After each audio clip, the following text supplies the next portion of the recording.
This is my true story. After my husband died, my only reason to keep living was my son. I thought he would care for me. But one night, I asked for a simple glass of water. He stood over me, looked me in the eyes, and spat on my face. Then he laughed. I sat there frozen, tasting the salt of my own tears. The next morning, I knew I could never forgive him. I also knew something he didn't. The house he lived in was still mine. Before I tell you what I did next, tell me where you're watching from. And please subscribe so more people can hear my story. From the moment my son was born, my whole life became about him. I was 24 when I held him in my arms for the first time. He was so small, so fragile, and yet he felt like my entire reason for living. I had no one else. My marriage was already cracking under the weight of a bitter, loveless relationship. My husband was a man who knew how to wound with words, and when he finally left, he didn't take much with him except my trust in people. He left me with a baby, an empty bank account, and a mountain of bills. I had two choices: break down and give up, or get up and fight for my child's future. I chose to fight. I took whatever jobs I could find. During the day, I scrubbed floors in rich people's houses. I learned every stain, every smell, every kind of dust and dirt. At night, I worked at a small diner, serving coffee to men who barely noticed me except to wave their empty cups. I went home smelling of bleach and fried food, my hands cracked from cleaning chemicals, my feet swollen from standing for hours. But every time I peeked into his crib and saw his tiny chest rising and falling, I knew it was worth it. He was the reason I woke up each day. Money was always tight. Some weeks, we lived on instant noodles and whatever leftovers I could bring from the diner. I skipped meals so he could eat. I wore the same coat for 15 winters because I couldn't afford a new one. When school started, I worked extra shifts to buy him proper shoes so no one would laugh at him. Every Christmas, I wrapped secondhand toys from thrift stores, cleaning them carefully so they looked new. And when he smiled opening them, I told myself it didn't matter where they came from. All that mattered was that he felt loved. I saved every spare penny I could for his education. I wanted him to have the life I never had. When he turned 18, he told me he wanted to start his own business. I was scared. Businesses fail all the time, and we had no safety net. But I believed in him. I took out a small loan in my name to help him get started. I worked double shifts to cover the repayments. Every time I was bone-tired, every time my back ached so badly I could barely bend, I told myself it was worth it because it was for him. Years later, when he began to earn money, I thought things would finally change. I thought maybe I could rest a little, maybe I could feel like I had a partner in life again, even if it was my own son. But instead, he told me I should move into the spare room in his new house so I wouldn't have to pay rent anywhere else. He made it sound like he was doing me a huge favor. What he didn't know was that the house he called his wasn't really his. I had bought it outright in my name, using years of savings and a quiet inheritance from my late mother. I wanted to surprise him one day with the deed in his name when I felt he was ready, when I knew he truly valued me. At first, I thought living together again might bring us closer. I imagined mornings where we'd drink tea in the kitchen, evenings watching TV together, and maybe even family dinners like we used to have when he was little. But those dreams faded quickly. He became distant, impatient. He seemed embarrassed by my presence when friends came over. He never asked about my day, never cared if I had eaten. It was as if the years I had spent breaking my back for him didn't exist in his mind. I told myself it was stress. Maybe work was getting to him. Maybe he just needed time. I kept helping around the house, cooking meals, folding his laundry, dusting the shelves. I wanted to remind him of the warmth of home. But as weeks turned into months, I realized I wasn't his mother in this house. I was his burden. I think about the years I spent defending him, the times I argued with teachers on his behalf, the nights I stayed up with him when he was sick, the sacrifices I made so he could join every school trip, every club, every opportunity. I think about the time I stood in the freezing rain for 3 hours to watch him play football and how I screamed myself hoarse cheering him on. I think about the times I sat in the dark, counting coins, praying I could make them stretch until payday so he wouldn't go without. I gave up everything, my youth, my health, my dreams, so he could have his.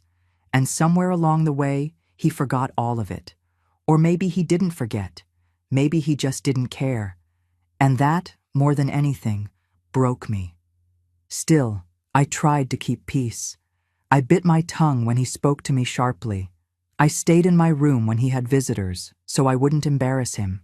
I cleaned quietly, cooked quietly, lived quietly, all to avoid upsetting him.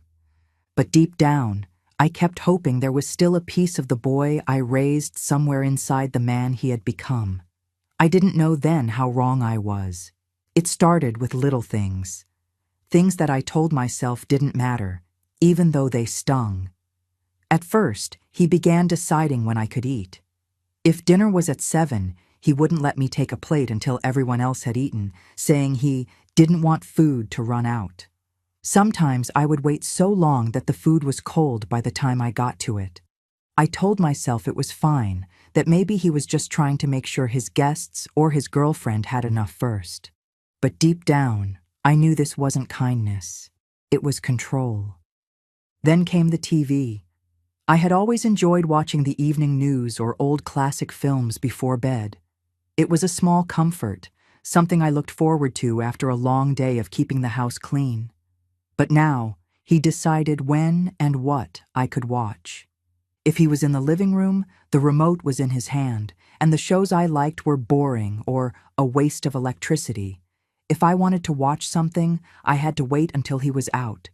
Even then, he would sometimes come home early, stand in the doorway and say, "You're still up? Don't you have something better to do?" He began treating the house, the one I had bought, as if it were his kingdom, and I was just an unwelcome guest. If friends came over, I was told to stay in your room so I wouldn't make things awkward. He said it so casually, as if it was the most reasonable request in the world, but it cut me deeply. I would hear them laughing in the living room, glasses clinking, music playing, and I'd sit alone in the small bedroom, pretending I didn't care. Sometimes I'd press my ear to the wall just to feel a part of the life happening outside that door, even though I wasn't allowed to join. There were moments when his words carried more weight than he realized, or maybe he did realize. Once, I was setting the table for dinner, placing plates and cutlery neatly like I always did. He came in, glanced at me, and muttered, "You're really taking up too much space around here." It was such a strange thing to say. I froze, holding a spoon in my hand, wondering if he was joking. But he wasn't smiling. He didn't even look at me again. He just walked away, leaving me with a lump in my throat. I noticed he had started introducing me differently when people asked who I was. He didn't say, "This is my mom," anymore. Instead, he'd say, "Oh, this is the old lady who lives here." Sometimes he added a laugh, like it was a harmless joke. But each time I heard it, it chipped away at me. I had been mom my entire life to him, the person who gave him everything, and now I was just an old lady, as if I were a stranger renting a room. I tried to remind myself that maybe this was just stress from his business. He worked long hours, and maybe the pressure was making him irritable. I told myself to be patient, to keep the peace. I cooked his favorite meals, kept the house spotless, and never asked him for money or help. I thought if I showed him enough care and understanding, he'd soften. But instead, the small slights became more frequent. The respect in his voice disappeared. The warmth in his eyes, the warmth I remembered from when he was a boy, was gone. One evening, I overheard him talking to a friend on the phone. He didn't know I was listening. He said, "Yeah, she's still here. I can't get rid of her yet. It's complicated." My heart sank. Get rid of her. That's how he talked about me now. Not as his mother, not as the woman who raised him, but as a problem to be solved. Even then, I still clung to hope. I thought maybe if I just stayed quiet and respectful, things would get better. I avoided arguments, avoided anything that might set him off. But the truth is, the man I was living with wasn't my son anymore. He was someone colder, someone who saw me as a burden rather than a blessing. And though I didn't know it yet, these early signs were only the beginning. Worse things were coming, things that would strip away the last of my patience and leave me with only one choice. It was no longer just about him ignoring me or keeping me out of the way. It became little daily punishments, small but deliberate, the kind that make you feel powerless in your own home. One morning, I noticed the cupboards in the kitchen had tiny locks on them. At first, I thought maybe he was keeping expensive ingredients safe from his friends who visited often. But then I realized the locks weren't for them. They were for me. The snacks I had bought with my own pension money were gone. The tea bags I used every night had been moved, and the key to those new locks was always in his pocket. When I asked him why, he shrugged and said, "You eat too much junk. I'm saving you from yourself." But I knew the truth. It wasn't about health. It was about control. The heater was next. Winter came early that year, and the house was freezing. I went to turn it on one evening, but the switch was gone, literally gone. He had removed it and replaced it with some kind of lockbox, so only he could turn it on. When I asked why, he said heating was expensive and that I should get used to the cold at my age. I spent those nights wrapped in 3 blankets, my fingers stiff, my breath visible in the air. Sometimes I'd stand in the bathroom with the shower running hot just to feel warmth for a few minutes. It made me feel like an intruder sneaking around, even though it was my house. Then came the names. He stopped calling me Mom completely. Even when we were alone, I was the old lady or her. Never my name, never the title I had earned after years of raising him. Once, on the phone, he told someone, "Yeah, she's still alive somehow." I was standing right there. I felt the blood rush to my face, not from anger at first, but from shame. How had I raised someone who could talk about me like I wasn't even human? Little by little, I began to realize these weren't random mood swings. They were deliberate acts meant to push me down, to remind me I had no place here except the one he allowed. He'd rearrange the kitchen so I couldn't find things, then accuse me of being forgetful. He'd leave dishes piled in the sink and then complain I didn't do enough cleaning. If I left my reading glasses on the coffee table, he'd move them to another room, then act like I was losing my mind when I couldn't find them. One evening, I baked a small loaf of bread, something I hadn't done in years. I thought maybe the smell would remind him of his childhood, when I used to bake every Sunday. But when he came home, he looked at it and said, "Why would you waste flour on this? It's not even good bread." He didn't even taste it. He just threw it in the trash. I stood there staring at the loaf, still warm, my hands shaking. It wasn't about the bread. It was about erasing every piece of me from this house. The cruelty was quiet, not the kind that leaves bruises, but the kind that eats away at you until you start to believe you deserve it. I found myself apologizing for things I hadn't done, moving slower so I wouldn't be in the way, eating less so I wouldn't waste food. I stopped turning on the lights at night because he'd complain about the electricity bill. I stopped inviting old friends over because I didn't want them to see how I was living. The house had become a place of silence and small humiliations. And yet, even through all of this, I still wanted to believe he could change. I still told myself he was stressed, that he didn't mean it, that maybe if I was patient, the boy I raised would come back. I never imagined that the day would come when he wouldn't just lock me out of food or warmth, but spit in my face. It happened on a night that should have been ordinary. The sky outside was black, the wind sharp against the windows. I had been sitting quietly on the couch for over an hour, wrapped in a blanket, watching a small documentary on mute because he had complained earlier about the volume. My throat was dry and the glass of water I'd been sipping from was empty. My knees ached and I didn't feel like getting up. He was in the kitchen just a few steps away, scrolling on his phone, sipping from a cold bottle of water. I called out softly, "Could you please bring me a glass of water?" Just 7 words, polite, small, harmless. The kind of request a mother might make to a son without thinking twice. But the way he reacted, I will never forget it. He didn't answer right away. He walked toward me slowly, bottle still in hand, a strange look in his eyes. For a moment, I thought maybe he was annoyed but would still help. Then, without a word, he stood over me, tilting his head slightly, and I saw the corner of his mouth twitch in something between a smirk and a sneer. He leaned in close, so close I could smell the cold plastic of his water bottle, and then, with complete calm, he spat, straight onto my face. The spit was warm, shocking, humiliating. It slid down my cheek before I could even react. I froze, staring up at him, my heart thundering in my chest. "There," he said, voice low and mocking. "Drink that instead." He stepped back like nothing had happened, took a slow sip from his bottle, and walked away into his room, leaving me sitting there with spit dripping down my skin. I didn't shout. I didn't cry out.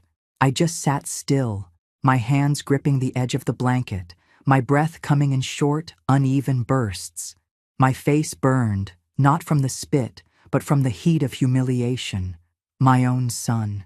The boy I had carried, raised, fed, clothed, sacrificed everything for, had just treated me like I was worth less than the dirt on his shoes. I reached for a tissue on the table and wiped my face slowly, my fingers trembling. In that moment, it was like something inside me cracked. The part of me that had been making excuses for him, that had been hoping for change, that had been holding on to the idea of the boy I used to know. It died right there. The rest of the night passed in silence. I didn't eat dinner. I didn't go to the kitchen. I stayed in my room, the blanket still wrapped tightly around me, staring at the ceiling in the dark. My mind replayed the moment over and over again. The look in his eyes, the smirk, the words. I thought about every time I had defended him to others, every time I had gone without so he could have more.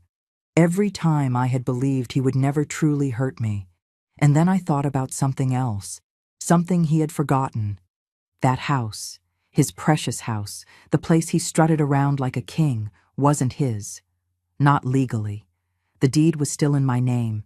I had bought it for him outright, never transferring ownership because I thought it would be a symbolic gift one day. He had been living there all this time thinking it was his forever, that I was just a guest with nowhere else to go. But in reality, it was mine. Every wall, every window, every lock, every piece of land, all mine. As I lay there, I felt the tears stop. The shame was replaced by something cold, steady, and unshakable. I realized I didn't have to live like this. I didn't have to wait for him to change. I didn't have to be in that house another day. And if he wanted to humiliate me, I could give him something far worse in return, something he would never see coming. By the time the first light of morning crept through the blinds, my decision was made. That night, I didn't sleep. I sat propped up against the headboard, staring at the faint shadows on the wall, feeling the weight of everything pressing down on my chest.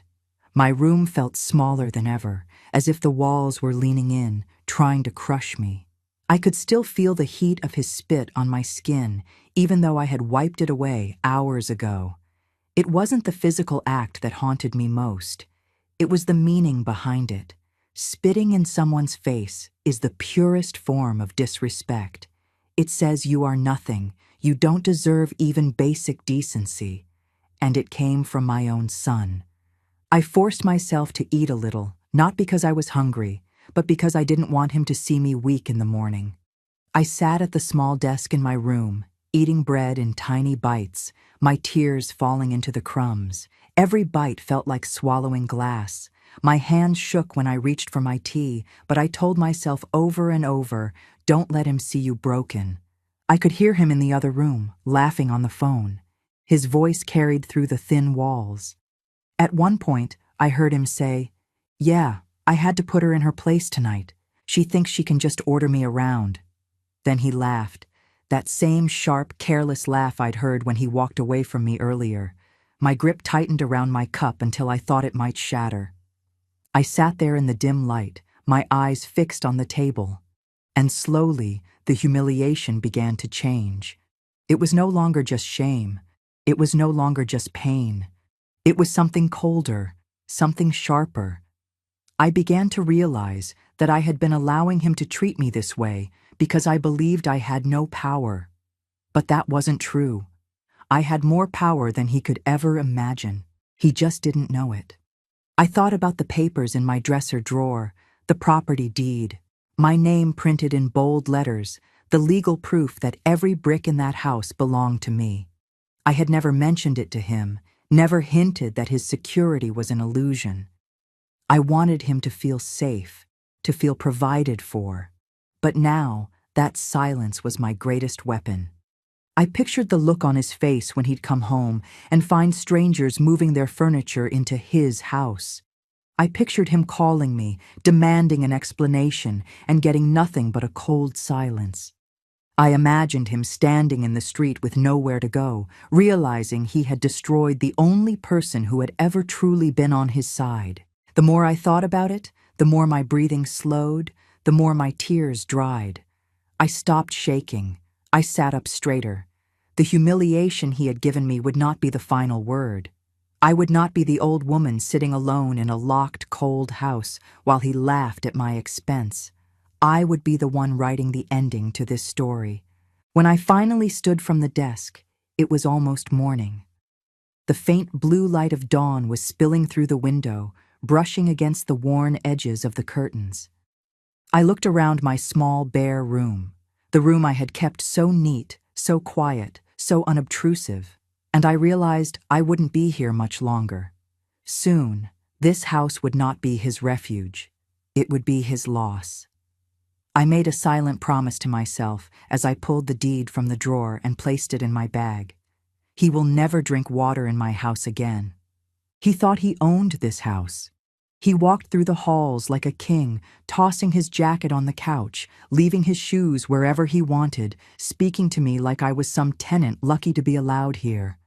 But the truth he never cared to learn, was that every wall, every nail, every inch of this property belonged to me.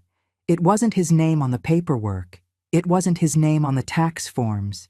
It wasn't his name that the bank recognized. It was mine, mine alone. I had bought this place years ago, long before he had even started earning a decent living. I used every bit of my savings, sold the small apartment I was living in at the time, and even dipped into the inheritance my mother had left me. I told myself it was an investment in his future. I thought, he's my son. He will always take care of me. So I put the house in my name, thinking one day, when the time was right, I'd hand him the deed as a gift. I wanted that moment to be one of pride, a son receiving the ultimate thank you from a mother who had worked her entire life to give him everything. But that moment never came. Instead, I found myself living under the same roof with a man who didn't even know the gift he'd been given. Or worse, one who would have treated it like nothing even if he did. He acted as though this home was his right, not a gift. He talked about his mortgage-free property, bragged to his friends that he was smart enough to own a house young, and never once stopped to think how it had been paid for. He thought I was trapped here, that I had nowhere else to go, that my life was tied to his mood swings and rules. What he didn't realize was that he was the one living on my mercy. The roof over his head existed because I allowed it, and that night, after he spat on me, I realized that mercy was over. I remembered the day I bought this house. I stood in the empty living room, the air smelling faintly of fresh paint, sunlight pouring in through the big windows. I imagined family dinners, laughter, warmth. I saw us both here, safe and happy. I even dreamed of him raising his own children here, of my grandchildren running through the hallway, their little feet echoing on the hardwood. I thought this place would be the anchor that kept our family close, but instead, It had become a prison for me and a throne for him. And the irony, oh, the irony, was that he had no idea how fragile his kingdom was. With one signature, I could strip it all away. I could give the keys to a stranger, sell the walls he leaned on, erase the only home he had ever felt secure in. And when that thought took root in my mind, it didn't feel cruel. It felt just. I realized then that revenge wasn't about shouting or fighting back in the moment. It was about patience. It was about letting someone believe they were untouchable, and then, at the exact right moment, showing them just how wrong they were. My whole life, I had been patient. I had waited through sleepless nights, through empty plates, through years of double shifts. I had waited for him to grow into a man worthy of the sacrifices I'd made. That man never came. But my patience had not gone to waste. It had given me the perfect weapon and the perfect timing to use it. The more I thought about it, the calmer I became. There was no rush. I didn't need to scream at him or demand an apology. I didn't need him to acknowledge what he had done. The spit, the names, the cold. They had already sealed his fate. All I had to do was take the quiet power I already held in my hands and finally use it. In my bag, the deed felt heavier than paper should. It was more than a document. It was proof that I was not powerless. Proof that this story would not end with me broken in my small room. Proof that I still had the final move, and it would be one he could never undo. He thought I was trapped in his house, but in truth, he had been living in mine. The plan came to me in the stillness of that early morning. It wasn't rushed. It wasn't messy. It was clear, clean, and certain. I would take back what was mine, and I would do it without warning, without giving him a single chance to prepare. He would wake up thinking the world was the same, and by sundown, everything he thought he owned would belong to someone else. The first step was the most important. My lawyer. I had known him for years, a kind man who had helped me when I bought the house in the first place. He had always told me, "Keep the deed in your name until you are completely sure," and I had listened. That advice was about to become my salvation. I called his office the moment the clock struck 8. My voice was calm, but firm. "I need to sell my property," I told him, "and I need it done quickly." He asked if I was sure, and I said, "I've never been more certain in my life." There was no hesitation, no second guessing. I told him it had to be a cash sale to a private buyer, no drawn-out process, no delays. He understood immediately. We arranged for me to come in that afternoon to sign the necessary paperwork. Next, I moved quietly. I didn't want him to suspect a thing. He was still asleep when I went into my room and began packing. Not clothes for a short trip, just the essentials. My documents, the deed, a few photographs I couldn't leave behind, my small jewelry box, and enough clothes to last me a few weeks. Everything fit into one medium-sized bag. I didn't want to leave anything that would make him think I was coming back. While I packed, I thought about where I would go. I had always dreamed of living by the sea, somewhere warm, where the days were long and the air smelled like salt. I knew I could make that happen now. Once the sale was complete, I would transfer the money into a secure international account, far from his reach. I would leave this cold house behind and never have to hear his voice again. I made sure to erase any traces of my plans from the house. No papers lying around, no notes in the trash. I didn't even tell a single friend. I knew how gossip could travel, and I didn't want him to have the slightest clue. By the time he found out, it would be too late. As the morning went on, I moved through the house like a ghost. I made myself tea in the kitchen, just like any other day, so if he woke up early, he wouldn't see anything unusual. I washed my cup, wiped the counter, and returned to my room without a sound. I didn't look at him. I didn't speak to him. I didn't need to. When it was time to leave for my lawyer's office, I carried my bag out the front door without hesitation. The air felt different outside, lighter, freer. I walked down the street, my steps steady. I didn't even glance back at the house. At the lawyer's office, everything happened quickly. He had already contacted a buyer who had been looking for a home in the area, a man with cash ready and no interest in negotiating. I signed the documents, and just like that, the house was no longer mine. The keys felt cold in my hand when I placed them in an envelope, sealing away decades of sacrifice in one final motion. I gave them to my lawyer and told him to hand them directly to the new owner. The last step was simple: disappear. By the time he came home that evening, strangers would be moving their belongings in. His furniture, his clothes, his things, all of it would be in boxes on the curb. The locks would be changed. And the deed, the one thing that had always been his safety net, would belong to someone else entirely. That was the beauty of my plan. It didn't involve shouting, begging, or explaining. It didn't require me to see his face when it happened. I didn't need his apology because I knew it would never be real. What I needed was distance and the satisfaction of knowing that the roof he had once called his would never shelter him again. As I left my lawyer's office and walked toward the station to catch my train, I felt something I hadn't felt in years: power, real power. The kind that doesn't come from shouting the loudest or hitting the hardest, but from knowing you've made a move that changes everything and the other person can't undo it. I was no longer the old woman in the spare room. I was the owner of my life again, and by tomorrow he would know exactly what it feels like to lose everything in a single day. I left before sunrise. The house was dark and silent. My bag was ready from the night before: my passport, important papers, the house deed, a few clothes, and the small jewelry box I had kept for years. I walked past his room without stopping. He was asleep, and I didn't care to see his face again. I opened the front door quietly, stepped outside, and closed it behind me. I did not look back. The street was empty. I walked to the bus stop with my bag in my hand. The bus came quickly, and I sat in the back, looking out the window as the houses passed by. This was the last time I would see this city. At the train station, I bought a ticket with cash. I didn't want any trace of where I was going. I sat by the window and watched the streets fade into open fields. I thought about the house and how he believed it was his.